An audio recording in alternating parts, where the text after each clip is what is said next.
अच्छा, ये बात समझें कि अब से कुछ दिनों पहले अफगान एग्रीकल्चर मिनिस्टर भारत गए। भारत में बैठ के वो क्या बात करते हैं कि मुझे ऐसे लग रहा है जैसे मैं अपनी सरजमीन पे बैठा हूं। अफगान एग्रीकल्चर मिनिस्टर ये भारत के बारे में कह रहा है और कह रहा है कि हमारा डीएनए एक है, मतलब भारत का और अफगानिस्तान का डीएनए एक है। और वो भारत जो कि कहते हैं कि इजराइल हमारा फादरलैंड है, और ये बात वो जस्टिफाई करता है मोदी कि भाई जेनोसाइड जो कर रहा है इजराइल अब वो सही कर रहा है और वो हमारा फादरलैंड मतलब वो डीएनए इजराइल से आता हुआ इंडिया से होता हुआ, तो ये आप समझ जाए कि ये खून गंदा वाला जो है ना ये कहाँ से आ रहा है इन सब के अंदर। अच्छा, अब सवाल ये है कि फिर हमने तो बहुत सारे अफगान रेफ्यूजीज को होस्ट किया, डेकेड्स लग गए इसमें, और उसके बाद अब जाहिर है जब आपके मुल्क में आपके खुद ही वहां के मिनिस्टर बैठ के कह रहे हैं कि हमारा डीएनए इंडिया से मैच होता है, तो फिर आपको इंडिया की तमाम तरह सहूलत सपोर्ट हासिल है। तो ये जो पाकिस्तान में गैर कानूनी तौर पर अफगान मुकीम है, अब उनके लिए मोहलत खत्म हो गई है, तो फिर जाहिर है अब इंडिया कुछ करे इनके लिए इंतजाम, या फिर अफगानिस्तान सारी सूरत हाल देखे।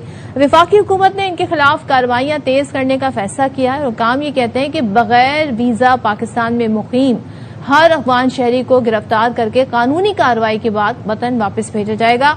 आप किसी भी मुल्क को उठाकर देख लें, आप अपने वीजे की मियाद अगर खत्म हो जाए आप वहां ठहर नहीं सकते। तो पाकिस्तान का ये जो स्टेप है it's in the right direction, in the sense कि भाई जब कानून है तो फिर वो सबके ऊपर लागू होना चाहिए। और बहुत होस्ट किया, खुले दिल के साथ, खुली बाजुओं के साथ, गले से लगाया, नस्लें यहाँ पर परवान चढ़ी। अब जिनके साथ अब आपका डीएनए मिलता है तो फिर अब मेरे ख्याल से वही लोग, उन लोगों को आपकी हेल्प करनी चाहिए। अगर भारत के साथ डीएनए मिलता है तो फिर भारत को यहाँ पे आके कुछ दरवाजे खोलने चाहिए और अपने मुल्क में ले जाने चाहिए। हमने तो जो नेकी की वो हमारे सर के ऊपर ही पड़ी।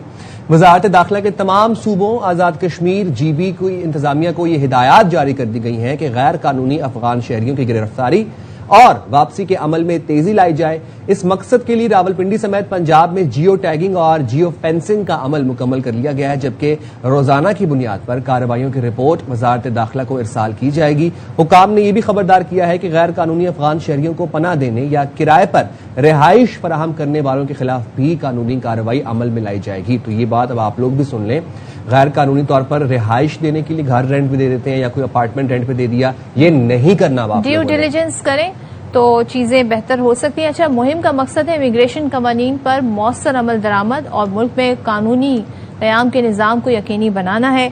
तो ये तमाम तर चीजें हैं और इसके लिए देखें अब पाकिस्तान कहते हैं ना मरहला वार इस सारे प्रोसेस को लेकर चल रहा है, और देखते हैं जी आगे आने वाले दिनों में इस हवाले से क्या मजीद अपडेट्स आती हैं।